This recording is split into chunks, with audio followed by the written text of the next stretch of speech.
Good afternoon, everyone, and welcome back to another episode of Webinar Wednesdays of the Department of Labor and Employment hosted by the Bureau of Working Conditions. We are now on our ninth episode, and it's all about Construction Safety and Health Program.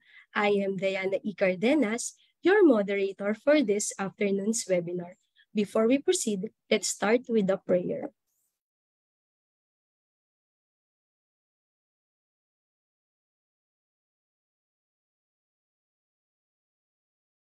Let us bow our head and put ourselves in the holiness of God the Father, the Son, and the Holy Spirit. Dear Almighty and ever-loving God, we glorify and thank your name. You have showered us with so much blessings, and your presence continuously remind us of your faithfulness and guidance.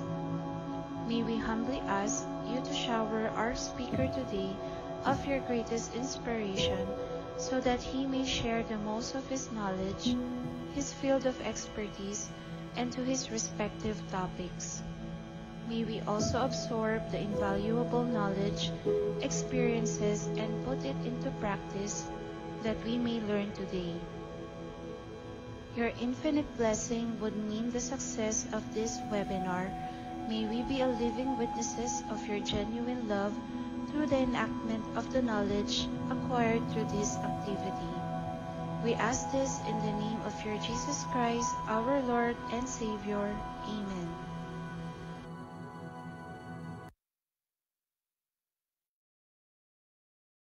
Hello to our Facebook Live participants.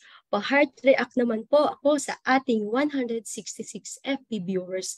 Kindly like and share naman po ng live natin and use the hashtag Webinar Wednesdays. You may also share this link with your colleagues, friends, and family para mas marami pa po ang magkaroon ng bagong kaalaman. Also, please follow our Facebook page, BWC1949, para maging updated kayo sa issuances, announcements, and activities na inilalabas ng Bureau at ng DOLE. For queries and inquiries, kindly use the comment section of our Facebook Live, and this will be addressed by the resource speaker after the lecture. Before we proceed with our main topic, we would like to ask some questions to our participants and viewers. In order for us to do this, we will be using an online tool called Slido. May I request to participants to create a new tab and go to www.slido.com and enter the code which can be seen on the upper part of your screen. The code is hashtag 3662229. I repeat, the code is hashtag 3662229. Or you may scan the QR code, and we encourage all the participants, please join the poll. Thank you. For the first question, what is your gender? Pwedeng male, female, LGBTQ++, or prefer not to say. Based on our poll, majority po is a female and have a percentage of 50%, and kasunod po is female na 44%, and meron din po tayong LGBTQ++ na 5%. So for the next question, what is the employment size of your company? Pwede pong large, medium, small, or micro. Based on our poll, majority of the participants belongs to medium and have a percentage of 38%. And large na 31%. Nagsasabay po sila ng small. Small po is 22% and micro na 11%. For the next question po, or the last question, from what sector or industry are you? Pwede pong manufacturing, construction, wholesale and retail, and accommodation and food services, admin and support, or fishing. Based on our poll, majority ng participants po is galing sa construction po na meron pong percentage na 32%, and kasunod po is others na 27%, admin and support na 16%, manufacturing na 14%, wholesale and retail na 11%, and ayun lang po. So, maraming salamat po sa lahat ng nag-participate. Without further ado, let us now proceed to the discussion of our main topic. To explain and discuss the Construction Safety and Health Program, our speaker is a registered electrical engineer and a Labor and Employment Officer 3 assigned at the Program Management Technical Services and Support Division of the Bureau of Working Conditions of the DOLE. Please welcome our very own handsome speaker, Engineer Gorgonio M. Bello. Engineer Greg? Yes. Yes, thank you, Miss Diana, for the nice introduction. May I share my screen for the presentation? Yes, our topic for today is a Construction Safety and Health Program, our webinar Wednesdays. Construction Safety and Health Program. Objective natin sa topic natin, Construction Safety and Health Program. At the end of this session, the viewers are expected to know what is the Construction Safety and Health Program and to know the legal basis on the implementation of CHHP and to know the basic process and requirements on the application of Construction Safety and Health Program. Kasi noong March 16, nagkaroon tayo ng bagong administrative order at table advisory, kaya ngayon i-discuss natin kung ano-ano ang mga pagbabago rito. What is Construction Safety and Health Program? It is a set of detailed rules to cover and process and practices that shall utilize in a specific construction project site in uniformity with the OSHA standard, including the personnel responsible and the penalties for violation thereof. Siyempre, lahat tayo na nagpapagawa sa construction, kailangan muna natin magpasa ng Construction Safety and Health Program at ito ay nire-require ng ating mga LGUs at pati PESA. Mga legal basis natin and guidelines sa policies and issuance ay ang mga sumusunod. Meron tayong PD 442 o yung ating Labor Code of the Philippines. Nabanggit na rin ito during discussion sa ating new inspection rules, sa ating 238 series of 2023 na discussion at sa Safety and Health Work in the Workplace. Ito ay to protect the labor, promote employment and human resources development, ensure the industrial peace for both employer and employee. Ito pa yung mga guiding policies and issuance natin. Nagkaroon din tayo ng Department Order Series of 1998. Ito yung guidelines governing the occupational safety and health in the construction industry. Kung mapapansin niyo at yung mga nagsasabit na dati ng Construction Safety and Health Program, yung mga constructor natin, ay ito yung sinusunod nila o nakapaloob sa ating Construction Safety and Health Program.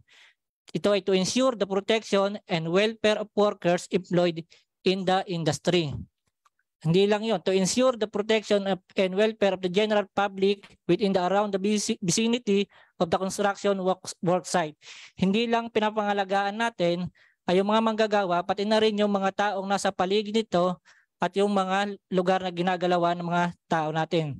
To promote a harmonious employer relationship, taking into consideration of industry practices and applicable government requirements.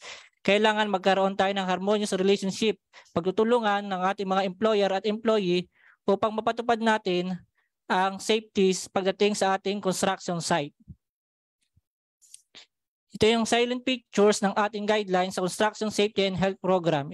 Ito is set of a detailed rules to cover the processes and practices that should be undertaken in the specific construction site in accordance with the OSHA standard. Lahat ng ating ginagawa sa construction site with regards to safety, kailangan ay nababatay sa ating Occupational Safety and Health Standard o yung ating yellow book kung tinatawag. Cost in implementing the shall be integrated in the project cost. It shall be separated pay item. Yung mga PPE ay kailangan ay kasama na rin sa project cost sa ating ginagawa na sa bidding at separate ito. Ito ang silent pictures ng ating guidelines. Personal protective PPE or employers must provide PPE for all employees free of charge. Dito, lahat ng protective equipment na ginagamit ng ating workers ay kailangan ay binibigay ng libre sa ating mga gawa. Safety personnel. General contractor must provide a full-time general construction safety and health officer Nandito rin yung mga safety officer with required training ng ating DO 198. Emergency occupational health personnel at facilities. Ito ay nababase sa number ng workers na nandoon sa site. Occupational health personnel with required training and in accordance with the OSH standard. Ang ating pumbasihan dito ay yung ating occupational safety and health standard. Construction safety signages, it is a mandatory provision of safety and warning signs which shall conform with the standard requirements of the OSH standard. Safety on the construction heavy equipment. Kung mapapansin niyo, meron tayong construction heavy equipment tested and certified at DOLE accredited testing organization. At ito po ay ina-apply naman sa ating Occupational Safety and Health Center. Pagdating sa TESDA, yung ating mga operator, kailangan sila din ay certified. At yung safety officer, meron dapat tayong isang safety officer for 10 construction heavy equipment. Sa Construction Safety and Health Committee, all construction sites must have a general construction safety and health committee composed of safety and health representatives from each subcontractor. Lahat po, maliban sa general contractor, pati ang kanilang subcontractor ay merong construction safety and health committee. Safety and health information. All workers must have undergone the OSH awareness in seminar. Kailangan po makapag-conduct sila o makapag-undergo ng 8 hours mandatory seminars. Workers, welfare facilities. Ito yung mga safe drinking water, adequate sanitary and washing facilities. Ito pa rin po ang isa sa ating basihan o polisiya sa ating SUAS sa pagdating sa ating Construction and Safety and Health Program. Nandito rin ang ating Department Order number 198 series of 2018. Ito ay an act strengthening compliance with the Occupational Safety and Health Standard providing penalties thereof. Ito ay na-issued noong December 6, 2018. Ito yung mga silent pictures na napapaloob sa ating DO 198 series of 2018. Kung mapapansin ninyo, halos kaparehas din siya ng ating DO 13. Nandito yung workers and employers' rights. Pwedeng tumanggi ang ating manggagawa kung may mga panganib. Meron ding OSH personal complement. Nandito rin yung OSH training requirements na mandatory 8 hours. Worker welfare facilities, kagaya ng nabanggit natin kanina, at provision of PPEs na binibigay natin na walang bayad sa manggagawa, OSH program, nandito rin yung OSH report. Pagdating sa construction, yun na nga, Construction Safety Health and Health Program ang ating ginatawag. Nandito rin yung penalties for violations at yung ating enforcement. Na ngayon, ang ating enforcement ay ang ating Department Order 238 Series of 2023. Ito rin po yung ating guiding issuance galing sa DPWH. Meron tayong Department Order number 56 series of 2005 issued on April 20, 2005. Provides that Construction Safety and Health Program shall be in accordance with the DOLE Department Order series of 1998, and winning bidders shall submit the same for approval for DPWH subject to concurrence by the Bureau of Working Conditions. Yan po yung dating nakalagay, pero mamaya ipakikita na natin kasi nagkaroon tayo ng pagbabago sa paglabas ng ating administrative order na ipa-flash ko mamaya. Meron din tayong Department Order number 129 series of 2014. Ito ay na-issue naman noong May 2014. Yung allows the submission of initially approved Construction Safety and Health Program at subject ito sa review and concurrence ng DOLE Regional Office, DOLE Regional Director at the basis for pricing and approval of contract. Nagkaroon tayo nito sa pagtutulungan ng DOLE at ng DPWH upang patatagin at pagtibayin ang construction safety at mapanatili ang safety na na nangyayari sa ating construction. Meron din tayong interagency insurances na nagkaroon tayo ng memorandum of agreement na na-issued noong April 7, 2011. Nagkaroon tayo ng MOA within the DOLE, DPWH, DTI, DILG, NPRC para pagtibayin ang coordination and linkage to promote the welfare of the contractor workers and growth of the construction industry. Kaya ang iba kung nagtataka bakit sila hinihingan ng ating mga LGU o ibang government agency na magpasa muna ng Construction Safety and Health Program. Hindi ito para pahirapan ang ating mga constructor na mag-apply o magkaroon ng construction activity. Ito ay tulong sa ating mga construction worker pati na rin sa employer para makamit natin ang safety sa ating construction. Nagkaroon din tayo ng Joint Administrative Order numbers 1 series of 2011 issued on April 29, 2011. Ito ay joint issuance by DOLE, DPWH, DTI, CMDF, PICAB, DILG, and PRC, which delineated the responsibilities in strengthening the linkages in the implementation in the OS construction. Kung mapapansin ninyo, kung may problema sa construction, pwede nyo nilang i-report sa PICAB upang hindi matanggalan ng license yung mga contractor na gumagawa ng hindi maganda o may violation sa ating pinapatupad na batas. Ito naman yung mga latest issuances ng DOLE. Yung kagaya na nabanggit ko kanina, ito na yung Administrative Order number 91 series of 2023. Ito ay na-sign noong March 16, 2023.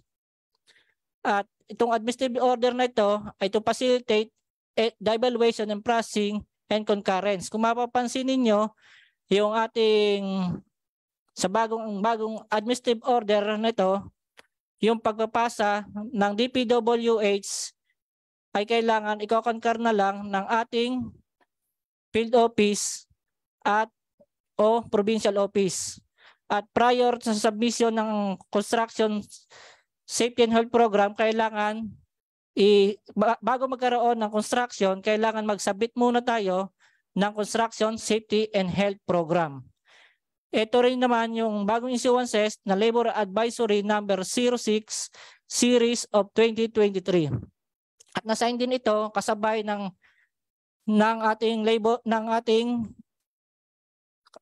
ating administrative order. Nakalagay dito, CHP shall be submitted prior to the commencement of any construction-related activities.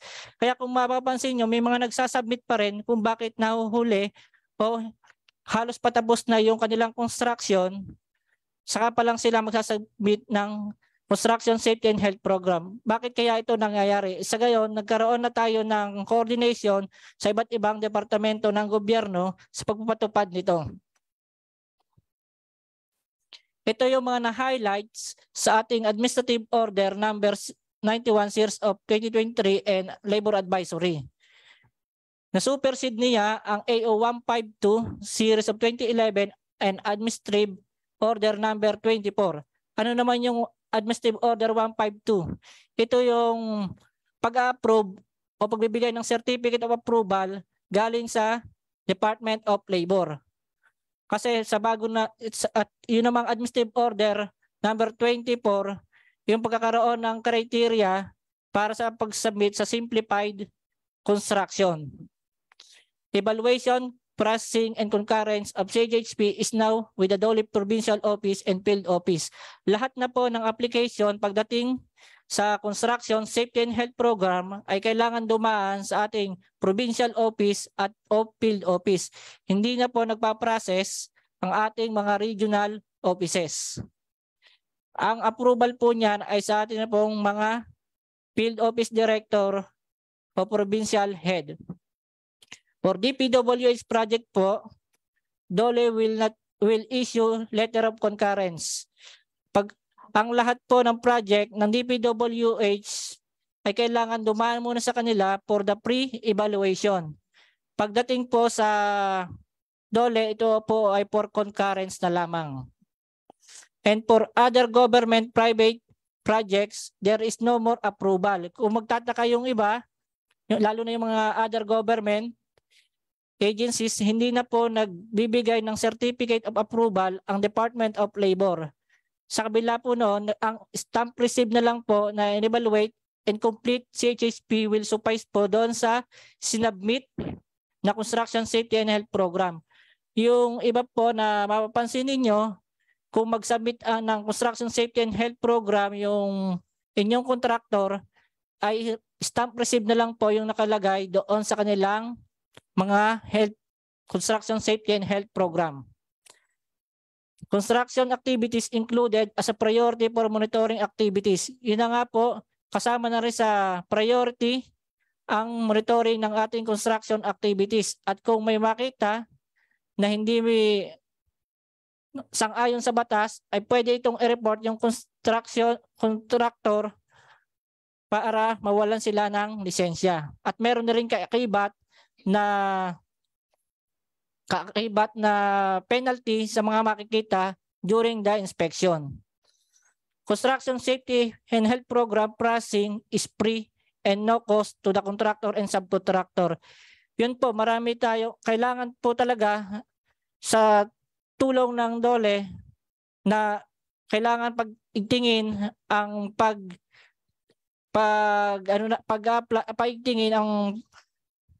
paigtingin ang ating safety sa ating construction site. At alam naman natin, iniisip ng iba, bakit yung pag-a-apply na yan ay may bayad. Pero nililinaw po natin na ang pag-a-apply po ng Construction Safety and Health Program, ito po ay libre sa lahat ng Department of Labor. Application for Construction Safety and Health Program. Ito po, pupunta na po tayo sa pag-a-apply kung paano ang pag-a-apply ng Construction Safety and Health Program. Application for Construction Safety and Health Program. Meron po tayong dalawa. Ito po yung for residential or small commercial construction project directly administered by owner. Ito po yung mga ginagawang bahay o yung small commercial establishment. Pwede po yung mga tindahan at ang nagbabantay po mismo o nag-administer sa paggagawa ng construction ay yung pong owner ng project. Yung pong may kanya. Kasi meron po kasing pwedeng mag-apply na iba, ang dinideclare ay residential pero hindi naman residential yung ginagawa at commercial. At ginagawa nila na walang contractor pero kung papansinin niyo yung mga sinasubmit, hindi kayang gawin ng o i-direct i-administer ng owner yung kanilang isinubmit na construction project. For number 2 naman po, meron tayong DPWH, other government agency, private project and residential project engaging the services of construction firm. Yung po ay hinati-hati lang natin sa tatlo na category. For DPWH project, yung po yung concurrence na lang yung ibinibigay natin. Yung other government project or other public, kagaya ng LGUs o yung DA, Department of Agriculture, DOH, ang binibigay na rin lang po natin sa kanila ay stamp receipt. Kaya kung mapapansin niyo po sa bidding documents, medyo nahihirapan po kasi nag-a-adjust pa sila sa bagong inilabas ng ating departamento. At ito pong webinar na to ay isa sa tulong upang palaganapin at makita nila yung pagbabago na ginagawa ng departamento upang pabilisin at padaliin ang kanilang pag-a-apply ng Construction Safety and Health Program. Pagdating po sa private entities, kagaya rin po ito dati pero hindi natin ginagamit yung comprehensive. Ito po yung meron tayong contractor. Yung isa naman yung last, residential project engaging the services of construction firm. Kung mapapansin nyo kanina, yung number 1 for residential, yung directly administered. So, sa number 2 naman, yung residential, meron na siyang construction firm na engage siya sa construction firm. Meron ng mismong construction engagement. Kaya doon siya papasok sa number 2. Ito po yung checklist of requirements pagdating doon sa number 1 kung nabanggit kanina.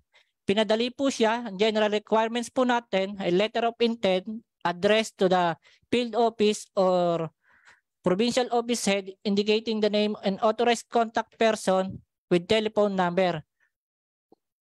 Meron din po tayong duly accomplished application form and CSHP evaluation form. Yan po yung mga form na yan, meron po tayong template at nasa website po ng ating mga DOLE website at pwede nilang i-download at sila mismo ang mag-apply sa ating DOLE Field Office at Field Office. 2 copies of the Safety and Health Program, 1 copy must be original print. For the letter B, construction program must contain the following. Ito po yung nilalaman ng ating Construction Safety and Health Program. Commitment to comply on OSHA standard.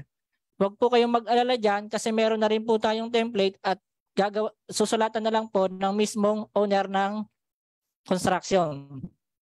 Company Safety and Health Policy, ito po, may template na rin po siya. Ang nilalaman naman niya ay hazard identification and control, owner's responsibilities, conduct of toolbox meeting. Siyempre, pagdating po sa area natin, kahit po tayong owners, kailangan nating paalahanan ang ating mga manggagawa at magkaroon tayo ng meeting. Provision of PPE, yung PPE po, siyempre kailangan, nabanggit kanina, ito po ay libreng ibinibigay sa ating manggagawa. Provision of first aid, healthcare medicines and equipment facilities, meron po dapat tayong standby niyan sa ating pinagagawan. Worker welfare facilities, ito po yung mga inuman, working hours and break time, and construction waste disposal. Lahat po ng yan, para hindi mahirapan ng ating owner, ay ginawa na po ng tularan o template. Kaya kahit sino na magpapagawa ng bahay na ay kayang-kaya na nilang mag-submit nito sa ating field office o provincial office. Ito po yung sample ng ating checklist at template. Yan po ay pwede nating ma-download sa ating DOLE website.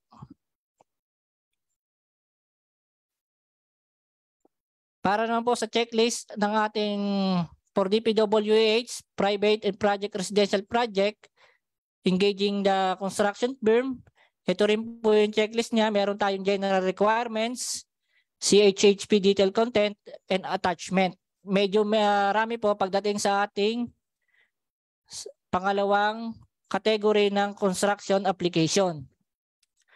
Ito po yung general requirements natin. Letter of intent, the same lang po ng sa kanina. Duly accomplished application form and CHHP evaluation, 2 copies. Meron din po tayong safety and health program, 2 copies, and 1 copy must be original in print. Ito po yung detailed content niya. Name of person who prepared the program, project description, company safety policy. Yung company safety policy, meron din po tayong mga template niyan. Composition of Safety and Health Committee. Yan po ay magkakaiba per project. Hindi po yan isang composition. Halimbawa, marami kang project, siya rin po yung inyong Safety and Health Committee sa bawat project. Hindi po. Name of site safety and health personnel. Yung nabanggit kanina, yung mga safety officer. Specific duties and responsibilities of designated safety officer. Specific provision on the following. Yan po. On-site safety and health promotion and continuing information dissemination. Accident and incident investigation and reporting system. Protection of general public within vicinity of construction site. Environmental control.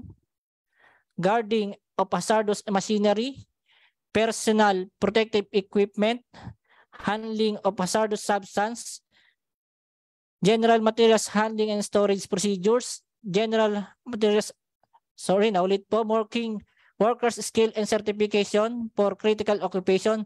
Yan lahat ng pong yan ay alam po ng ating safety personnel at ang ating mga konsultant. Kung sakali po na nangangailangan pa sila ng mga tulong sa paggawa niyan, meron din po tayong mga template para diyan. Medyo marami po yung requirements natin. General handling and storage procedure, worker skills and certification. Ito po yung mga sa TESDA, provision of for transportation facilities for workers in case of emergency, yung mga emergency vehicle, pagdala sa hospital, temporary fire protection facilities and equipment, first aid and healthcare medicine and equipment facilities. Meron din po tayong worker welfare facilities, proposed hours of works and rest break, construction, waste disposal. Ayan po, halos disimdang kanina, testing and inspection of construction heavy equipment. Dito po tayo mag-focus sa testing and equipment. Meron po tayong nabanggit kanina sa DO13, yung CHE, Construction Heavy Equipment na accredited ng ating Occupational Safety and Health Center. Disaster and Emergency Preparedness for Contingency Plan. At kung sakali po, panahon pa ng pandemic, dapat meron din tayong Pandemic Control Plan. Sa number 8 naman po tayo, meron tayong Standard Operating Procedures and Job Hazard Analysis for the following activities. Siyempre sa site clearing, kailangan may job hazard tayo, excavation. Yan, napakahalagang activities niyan, lalo na sa work site. Erection and dismantling of scaffold and other temporary working platforms. Meron ba tayo mga scaffolding erector, temporary electrical connection installation? Yan po ba ay pansamantala o pansamantagal? Use of scaffold and other temporary working platforms, site clearing. Working at unprotected elevated working platforms or surfaces, use of power tools and equipment, gas and electric welding and cutting operations working in confined spaces, use of internal combustion engines, handling hazardous and toxic chemical substances, use of hand tools, use of mechanized lifting and appliance for movement of materials. Lahat pong yan ay kailangan mabigyan natin ng operating procedure para sa mga susundin ng ating mga construction worker. Use of mechanized lifting appliances for movement and materials. Use of construction heavy equipment. Meron din po tayo sa demolition. Installation, use in dismantling and hoist and elevators. Kasi kung halimbawa matagal na ang empleyado natin at meron na tayong safety operating procedure, hindi niya sinusunod, pwede nyo yung pumasok dyan. At pagdating po sa hindi niya pagsunod sa mga nabanggit natin, meron po tayong penalties o sanction na pwedeng ibigay sa kanila. Doon po sa ating template sa Construction Safety and Health Program, meron din po tayong sample ng ating safety violation at saka mga offenses. Ito po naman yung mga attachment natin sa ating Construction Safety and Health Program. Rule 1020 of Occupational Safety and Health Standard para sa DPWH, yung photocopy of Notice of Award. Kailangan nandoon yun. Photocopy of valid PCAB. Ito, yung PCAB pagdating sa private o kaya DP contractor. Kailangan meron din dito. If joint venture, contractor, PCAB, special JB license and JB agreement, joint venture agreement po, yan. Photocopy of cost training of designated safety officer consultant. Photocopy of standard first aid training, valid ID of designated first aider. Kung napakinggan nyo po yung dating mga lecture o webinar, ito pong mga kailangan dito ay halos parehas ay nabanggit na rin doon. Photocopy of boss training of OH nurse. Dapat po cost nurse and designated OH nurse if applicable. Photocopy of basic OS training of occupational medicine for designated OH physician if applicable din po sa area o sa depende sa dami ng personnel nandun po sa worksite. Certificate of inspection and testing of construction heavy equipment conducted by the DOL Accredited Inspection and Testing Organization. Kung meron po kayong mga heavy equipment, kailangan po siya ay mayroon testing galing sa Accredited Inspection Testing Organization. Skill Certificate of Construction Heavy Equipment Operator. At yung pong certificate na yon ay galing naman sa TESDA. Contract with the nearby hospital, clinic in lieu with the required infirmary hospital if applicable. Documents to prove that the project is not yet complete and finished if needed. Yan po yung mga 11 na requirements, pero ito pong 11 na ito ay para sa DPWH project, kumpleto po yan. Pero pagdating po sa ating private construction, ito po ay mababawasan at makikita natin mamaya sa ating process. Ito po yung sinasabi ko pong template, available po sa ating website. Inuulit ko po. Kaya ito pong batas na to o Construction Safety and Health Program ay ginawa hindi pahirapan ng ating mga manggagawa at employer. Ito po ay bigay tulong sa kanila upang mapanatili natin ang safety sa ating construction site. Ito naman po, dumako tayo sa process in the application of Construction Safety and Health Program. Ito po, maraming katanungan pagdating dito kung bakit nawala na po yung certificate of approval na ibinibigay ni Department of Labor. Ito po yung ating process. Una, i-receive yung evaluated approved by DPWH. Ito po yung sa DPWH project. Lahat po ng project galing sa DPWH ay kailangan ma-evaluate muna nila bago dalhin sa ating provincial office at o field office at makita yung kanilang evaluation. Kung ito po ay complete, kung ito po ay hindi complete, ito po ay ibabalik sa ating aplikante at nakalakip po noon ay ang mga identified na deficiencies nakalagay sa letter kung ano po yung mga kakulangan para i-comply. At kung ito naman po ay complete, yung ating pong provincial of field office director o head ay mag-i-issue po ng letter of concurrence. Inuulit ko, wala na pong certificate of approval at letter of concurrence na lang pagdating sa mga DPWH project.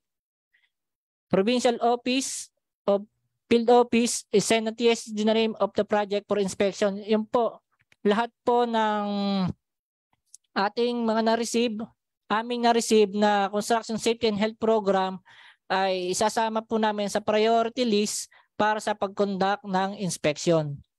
At pagdating naman po sa aming RO o regional offices, sila po yung magbibigay ng authority to conduct the inspection at doon po ay magkakaroon kami ng inspection. At pagdating sa inspection, mag-i-issue po ang aming labor inspector ng notice of result. Doon po magtatapos ang pagdating sa application ng aming sa DPWH project. Pagdating naman po sa other government agency and other private engaging service of construction, halos the same po siya.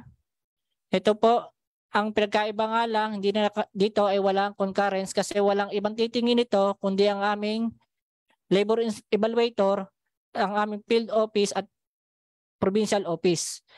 Ang umpisa po nito, magsasubmit po ang ating applicant, yung kagaya kanina ng mga requirements na nabanggit na andyan din po.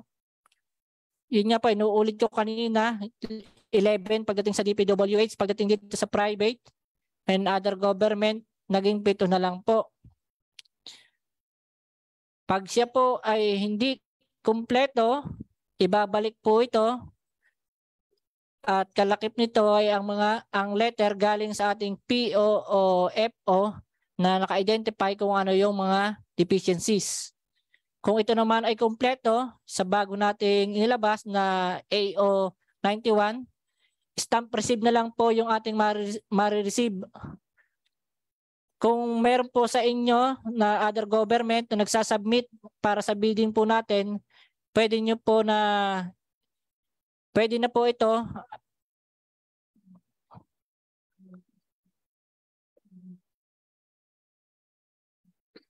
Pwede na po ito napatunay na na-receive po ito ng DOLE at ito po ay kompleto kung ito po ang dalhin nila sa inyong agency.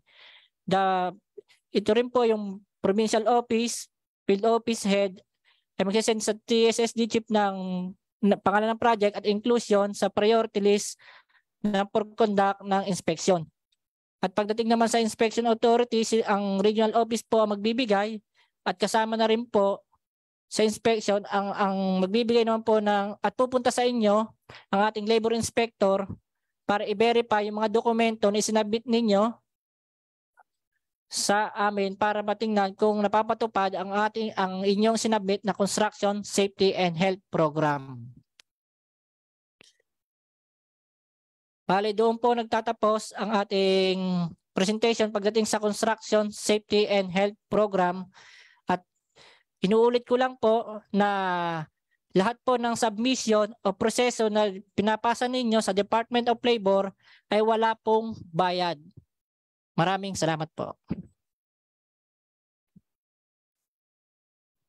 Thank you, Engineer Gorgonio, for that meaningful and informative discussion on the Construction Safety and Health Program. Let us now proceed in answering questions submitted by our participants today. Again, we would like to remind everyone that you can still submit your questions through the comment section. Engineer Greg, for the first question,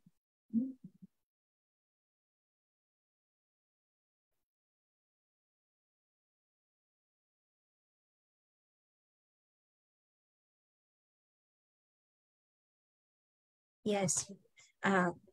Sorry for the inconvenience. For the first question, Engineer Greg, what does DTI CMDF PCOB? Yes po, ang ibig sabihin po ng ating DTI CMDF PCAB ay Department of Trade and Industry, Construction Manpower Development Foundation, Philippine Construction Accreditation Board. Ito po yung ating ibig sabihin niyan. Thank you for Engineer Greg. For the second question, Engineer Greg, where do we submit Construction Safety and Health Program? Pagsasubmit po nito ay sa aming field office o provincial offices na nakakasakop sa lokasyon ng inyong construction site. For the third question or recommendation, is it possible that CSHP should be signed and sealed ng mga safety practitioner or safety consultant so that there is liability and to ensure it is filled out and created by competent person, mostly kasi it is done for compliance by the engineer or project in charge or newly safety officers? Yes po, napakagandang tanong yan. The owner or the general contractor is responsible in making the workplace or project site safe from harm. This includes the hiring of a competent and trained safety officer.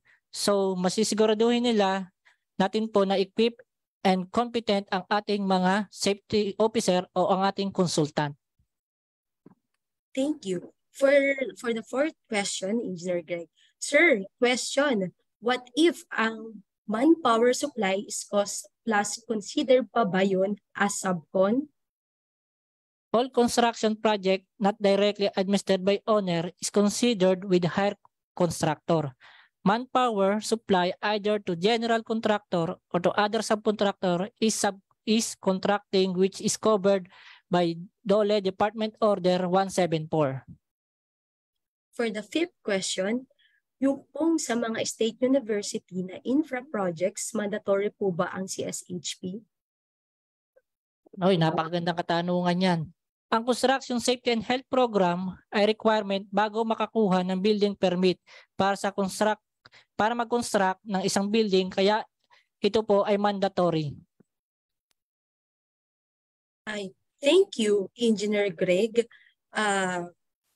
We still have more questions, but this will be answered by our social media team. Please check the comment section. Sinasagot po ng mga kasamahan natin ang inyong katanungan.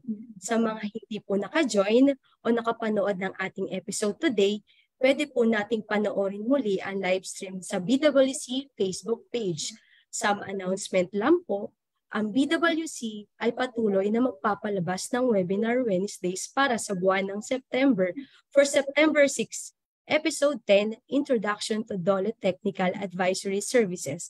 September 13, Episode 11, Alternative Work Arrangement. September 20, Episode 12, Gender Equality in the Workplace. And September 27, Episode 13, Workplace Policies and Programs on Tuberculosis. Thank you everyone for attending today's webinar. We hope that today's topic has equipped you with the knowledge and tools to assist you in complying with Construction Safety and Health Program.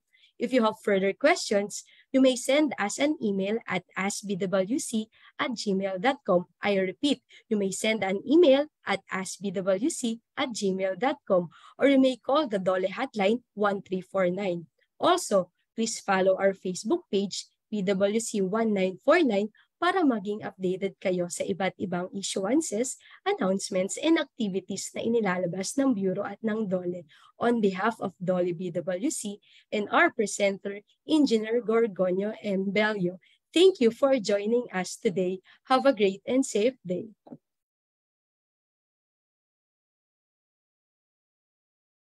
Para sa katanungan at karagdagang impormasyon, maaari po tayong tumawag sa DOLE Hotline 1349 o sumangguni sa mga DOLE Regional o Field Office na nakakasakop sa inyong lugar paggawa.